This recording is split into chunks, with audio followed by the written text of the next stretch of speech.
The story starts with a young man named Choi Yi-jae, who is panicking in a dark room. He's filled with regret about his past choices when a strange woman appears. She introduces herself as Death and accuses him of coming to her too soon, instead of waiting. Then, she shoots him. As he falls, Yi-jae thinks about how he's always wanted a peaceful end and tries to resist his fate.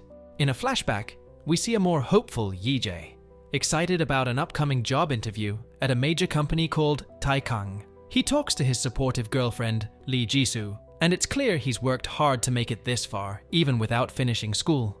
But then, a terrible event happens. He sees a man get hit by a car and die right in front of him. This shocking experience shakes him up so much that he fails his interview. From that point, Yi-jae's life starts to fall apart. He takes on part-time jobs to pay his growing student debt and struggles financially for 7 long years. He finally gets another chance at a Taikang interview, and it goes well, but right after, he finds out he's lost all his savings to a scam. Desperate, he tries to find the scammer, but realizes the person has disappeared, leaving him with nothing. Later, he sees his girlfriend Jisoo being dropped off by someone in a luxury car. He feels like he's holding her back, so he breaks up with her, believing she deserves better. Things get worse when his landlord kicks him out, keeps his deposit, and leaves his things out in the rain. Yi-jae spends a cold, wet night outside and finds out the next day that he didn't get the job at Taikang. Feeling hopeless, he climbs to the top of a tall building, ready to end his life. Just as he's about to jump, he gets a call from his mom, which briefly stops him. But in the end, he jumps, feeling there's no other way out of his misery. Then, he wakes up on a plane, confused and thinking he's in the afterlife. Death appears again, reading his will, which says he hoped dying would free him from his suffering. Instead of letting him die, Death takes him to a dark, scary place as punishment. She tells him she's the one who never dies and is offended he tried to end his pain through her. To teach him a lesson, she curses him to die 12 times. Each time, he will enter a new person's body, each facing their own death. If he can avoid death in any of these lives, he can continue as that person. But if he fails all 12, he'll go to hell. When Yi-jae begs for an end, Death tells him that true death is only the beginning and wants him to feel the fear of dying over and over. She vanishes, leaving him back on the plane in a different body, this time as Park Jin-tae, the son of Taikang's CEO. At first, Yi-jae is happy with his new, wealthy life, but the plane's engine fails, and after a failed rescue, it crashes, leading to a painful death for Jin-tae. Yi-jae wakes up once again in the dark room with Death. She explains that every time he dies, he'll return to her, and she'll send him into a new body until he has faced all 12 deaths. A strange orb he saw on the plane transfers the memories and skills of each new body to him, helping him to possibly escape death. If he survives each life, he might avoid hell. However, Death gives him a frightening glimpse of what hell awaits him if he fails. Yi-jae is sent back into his game and now takes over the body of Song Jae-seob, a thrill-seeker who loves extreme sports. He finds himself in the middle of a dangerous live-streamed stunt, a freefall from 8,000 meters without a parachute, aiming to land on a safety net. With Jae-seob's skills and the prize of 300 billion won as motivation, Yi-jae attempts the jump with new determination. As he dives, his life hangs by a thread, and viewers watch in suspense as he hurtles toward the ground. The story continues with a mysterious crime scene. Scattered belongings of an unidentified woman lie around, and among them is a photo of Yi-jae's passport, creating a mystery. After his second painful death, Yi-jae meets Death again and pleads for help to understand what's happening to him. Death reminds him he's being punished for his sins and hints that he needs to figure out what led him here. If he doesn't, he risks going to hell, even if he survives these lives. Yi-jae, frustrated and wanting to end his suffering, is ignored by Death, who sends him into his third life. He wakes up as Kwon Hyuk-soo, a high school student dealing with intense bullying and even thoughts of ending his life to escape the torment. Now in control of Hyuk-soo's body, Yi-jae sees a chance to survive by standing up to his bullies. When the school bully, Lee Jin-sang, starts picking on him, Yi-jae fights back, using a chair to defend himself. He manages to take down Jin-sang and another bully who joins in. Just as it seems he might win, a stronger opponent, Na Tae-seok, steps in. The fight escalates, but a teacher intervenes just in time. After school, Jin-sang and his gang try to attack Yi-jae again, but Park Min-ji, a classmate, steps in to stop them. At home, Yi-jae feels nostalgic when he sees Hyuk-soo's home, which reminds him of his own childhood. Memories of his mother flood in, and he feels sadness and regret. Over dinner with Hyuk-soo's mother, he nearly calls his own mom, but a message from Jin-sang brings him back to his current struggles. The next day, Yi-jae comes up with a plan to weaken Jin-sang's control. He realizes that Na Tae-seok is only following Jin-sang because Jin-sang has protection from a higher-ranking student, Kim Seong-hyop. During lunch, Yi-jae humiliates Jin-sang by pouring food over his head. Jin-sang tries to get Tae-seok to defend him, but Tae-seok refuses, breaking Jin-sang's hold over the group. Furious, Jin-sang asks Seong-hyop for help, but Seong-hyop is embarrassed by Jin-sang's cowardice and disowns him. With Jin-sang now powerless, Yi-jae hopes the bullying is over and focuses on his health and future. One day, Jin-sang confronts Yi-jae, blaming him for ruining his life. Yi-jae reminds him coldly that he had no choice but to fight back. For the first time, Jin-sang starts to understand how others see him. Feeling more hopeful about his life as Hyuk-soo, Yi-jae starts planning for a better future. However, tragedy strikes. On his way home, Yi-jae narrowly avoids getting hit by a truck but is instead attacked by Jin-sang, who fatally injures him. Yi-jae wakes up again in the dark room, facing death. Angrily, he accuses her of making his punishment impossible to survive, but death warns him never to question her. She reminds him that Hyuk-soo's own choices led to his death, and warns that future lives will be even harder. Yi-jae now wakes up in his fourth life, as Lee Joo-hun, a 35-year-old criminal fixer. Joo-hun recently stole a large sum of money to save a woman named Kim Yoon-jae and is now caught and under interrogation. Using Joo-hun's combat skills, Yi-jae fights his way out and escapes on a motorcycle, evading capture. However, his escape triggers a manhunt, with bounty hunters closing in from all sides. The story shifts to a crime scene where police carry away two bodies, hinting at a deeper mystery. Meanwhile, Yi-jae, now in the body of Lee Joo-hun, a skilled fixer, is being chased by hunters. Showing off his impressive motorcycle skills, he speeds through traffic, causing accidents, and eventually ends up on the rooftop of a mall, cornered by other bikers. With no other choice, he takes a wild leap off the roof and survives by landing in a pool below. Although his phone is ruined and he loses contact with his trackers, Yi-jae feels invincible with Joo-hun's skills. He races off to find the woman Joo-hun risked everything for, only to have her turn on him. She shoots him as soon as he reveals where he hid 10 billion won. Yi-jae then wakes up in the dark room with Death, who mocks his pride. Although he's lost, Yi-jae feels smug, knowing he's still the only one who knows the location of Joo-hun's hidden money. Death smirks and sends him into his next life. This time, Yi-jae wakes up in prison, realizing that finding the money now seems impossible. He is now in the body of Cho Tae-sang, imprisoned for a hit and run. Tae-sang took the blame for money to help his mother, but the victim died and his sentence was extended. Worse, his cellmate is Jin-sang, Yi-jae's former bully from school, who now pretends to be a dangerous psycho to scare the other prisoners. Seeing through Jin-sang's act, Yi-jae decides to expose him. Yi-jae remembers that Tae-sang had threatened a powerful client who plans to kill him upon release.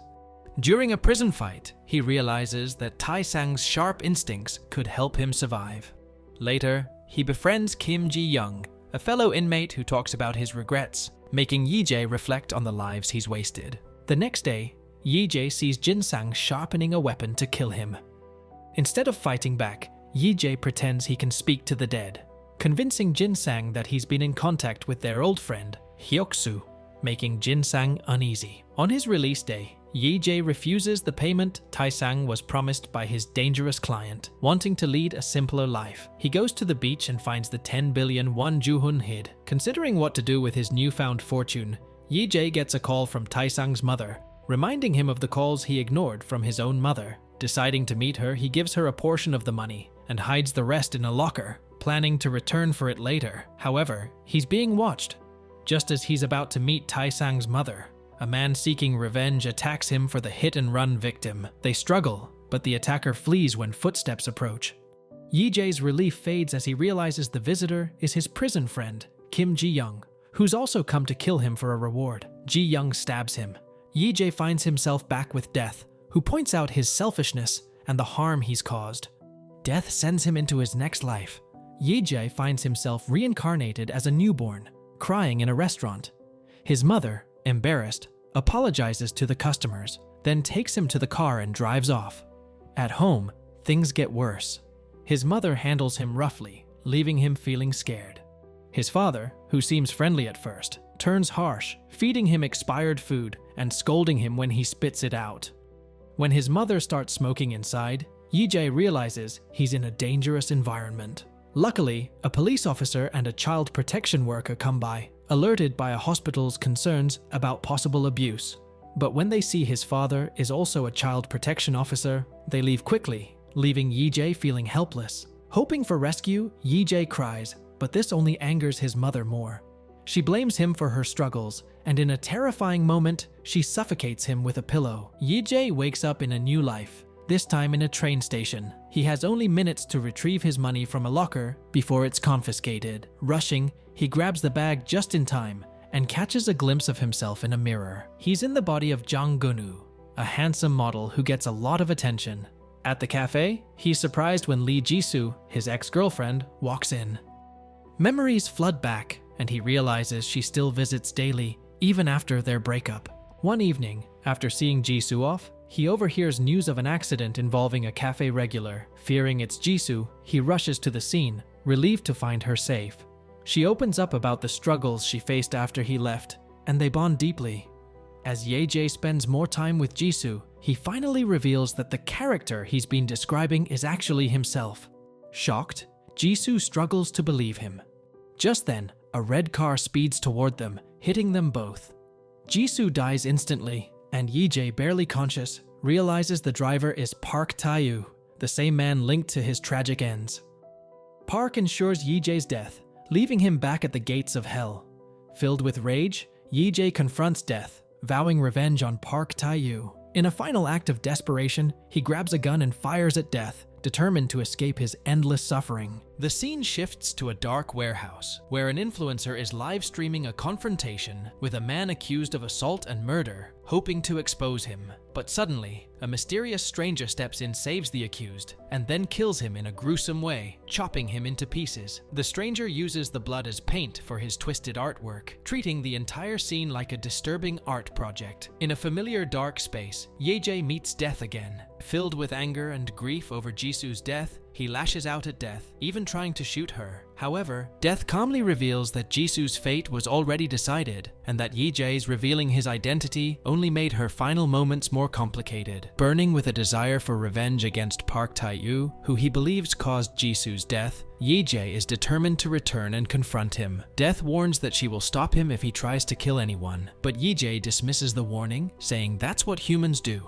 Amused but doubtful, Death lets him go on. In his next life, Yi-jae becomes Jung-gyu Cheol, the disturbing artist seen in the warehouse. Gyu Cheol is infamous for creating art based on people's final moments, making his work highly controversial and valuable. He takes this twisted inspiration further, starting to kill people himself and capturing their last expressions in his paintings, which sell for huge sums. Though disgusted, Yi-jae decides to use Gyu Cheol's life to track down and kill Tae-woo. However, there's a challenge. Gyu Cheol has a brain tumor and only a month to live. One day, Yi-jae learns that Tae-woo is interested in buying one of Gyu Cheol's paintings and will visit the gallery. Seizing the opportunity, Yi-jae subtly taunts Tae-woo about their shared mindset. But when Tae-woo grows suspicious, Yi-jae backs off and casually invites Tae-woo to his studio for a special painting session. Meanwhile, Tae-woo attends a memorial for his late brother, Jin-tae. In a flashback, Jin-tae confronts Tae-woo about his dark past, especially a time Tae-woo nearly hurt a child. Jin-tae believes Tae-woo's mental health meds make him weak, but Tae-woo reveals he only takes them to stop himself from killing his brother, hinting at his dangerous nature. After the service, Tae-woo drives recklessly and is almost caught by detectives, but his connections help him escape. When he arrives at his home, Yi-jae, in Gyu Cheol's body, is waiting. They get into a brutal fight, but Tae-woo escapes to his car, grabs a gun, and shoots Yi-jae. However, Yi-jae has a bulletproof vest and eventually overpowers Tae-woo, dragging him to Gyu Cheol's studio. Unexpectedly, Yi-jae faints. When he wakes up, he's tied to a table, with Tae-woo standing over him. Taiyu starts recounting his murders, savoring each detail and holding a chainsaw, daring Yijay to beg. Yijay refuses, and Taiyu begins the brutal act. Yijay awakens in the dark realm once more, his laughter echoing in the silence as Death observes his latest painful end. Back in the studio, Taiyu, feeling triumphant, cleans himself up, unaware that hidden cameras have recorded everything. The next scene opens with Yijay barely alive, lying on a table surrounded by pieces of Guchiol's body. Park Taiyu, standing over him, looks pleased and taunts him, insisting he has won. But Yijay takes one last shot, reminding Taiyu of the housekeeper's son he almost killed, a boy Yijay calls his brother. Furious, Taiyu leaves Yijay to suffer. Yijay soon finds himself in a dark space, once again facing death. He admits he let himself die, determined to make Taiyu pay for his actions, as he believes the wealthy avoid real justice. Death warns that his actions could have unpredictable consequences, but agrees to send him into his next life. Yijay wakes up as An Ji-hyung, a 42-year-old detective known for avoiding risks since his father's death on duty. This reputation has led to people seeing him as a coward, and with his mother's recent passing, he feels even more isolated. Now in Ji-hyung's body, Yijay remembers when Ji-hyung passively watched Taiyu humiliate a partner, fueling Yijay's drive for revenge. While patrolling, Yijay encounters Ji-young,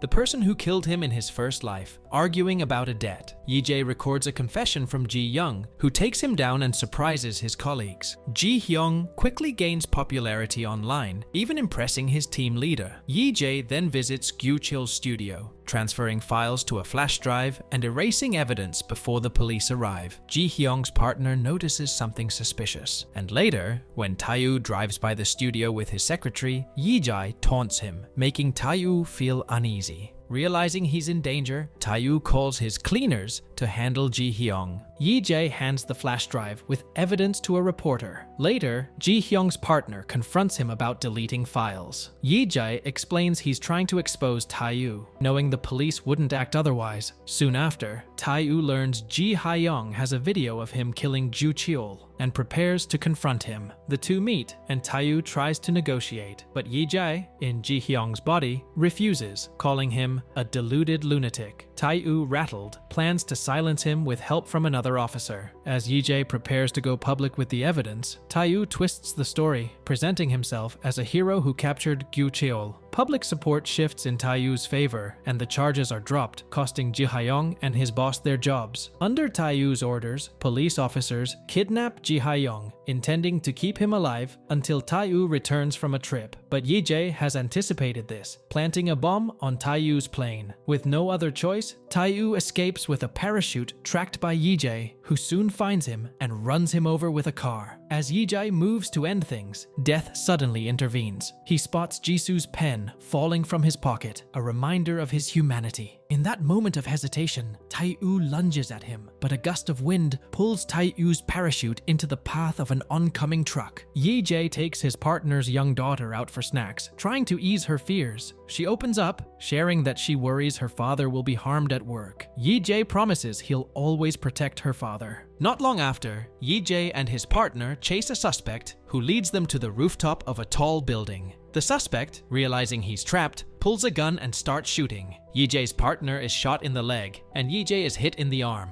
Remembering his promise to the young girl, Yijay decides to risk his life to save his partner, sacrificing himself in the process. Once again, Yijay meets with Death. She's angry because he ended his life, but Yijay isn't sorry, feeling his sacrifice was worth it. Death then asks him a question that stuns him. "Who are you?" But before Yijay can fully understand, Death shoots him, sending him to his next life. Yijay wakes up as a homeless man, confused and alone. On a nearby screen, he sees news of Detective Ji-hyung's funeral. Proud of his work, Yijay initially feels satisfied, but he quickly realizes that no one remembers him. Everyone's mourning Ji-hyung, not Choi Yijay. Watching the ceremony, Yijay sees Ji-hyung's partner grieving, feeling guilty that Yijay sacrificed himself for him. His partner doesn't recognize him, even as Yijay tries to speak. Death's question echoes in his mind. Asterisk, who are you? Yijay's past lives flash before him, and he realizes he no longer knows who he truly is. He remembers Jisu's words about losing himself in these endless lives. As he's overwhelmed by regret, he pleads with Death to end the cycle. Running down a staircase in his despair, he accidentally trips, falling to his death.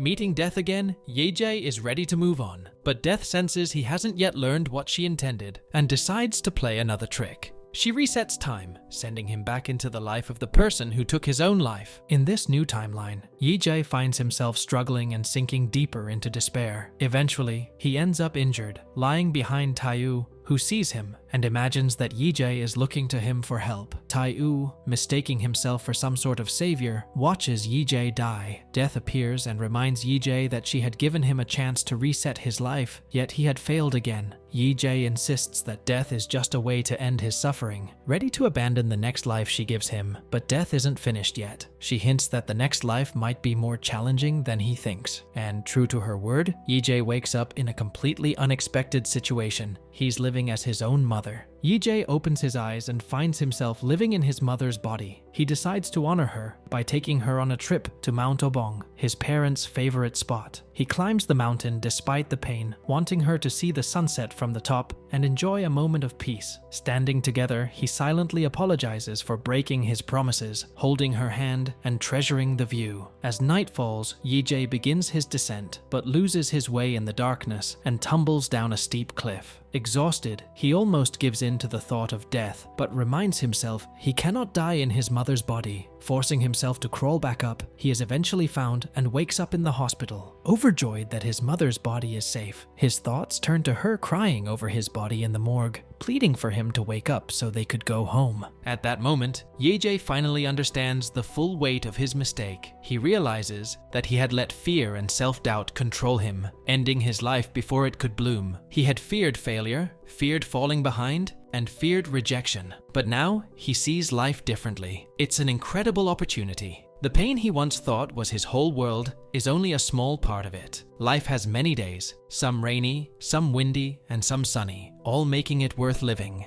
To honor his mother's wish, he resolves to live her life for 32 years, longer than his original life as Ye-jae. When he eventually passes, he meets Death again, greeting her warmly and telling her he misses her. He had spent every day thinking of what he would say if given a chance to meet her again. He kneels before her, asking for a single chance to live as himself, if only to hug his mother just once. Death informs him that he has completed his punishment, and only God's judgment remains. However, she grants him one last choice, giving him a final bullet. He uses it, and in an instant, Ye-jae finds himself back on a familiar rooftop. This time, his phone rings, and when he looks at the caller ID, it's his mother. He answers the call, choosing to live.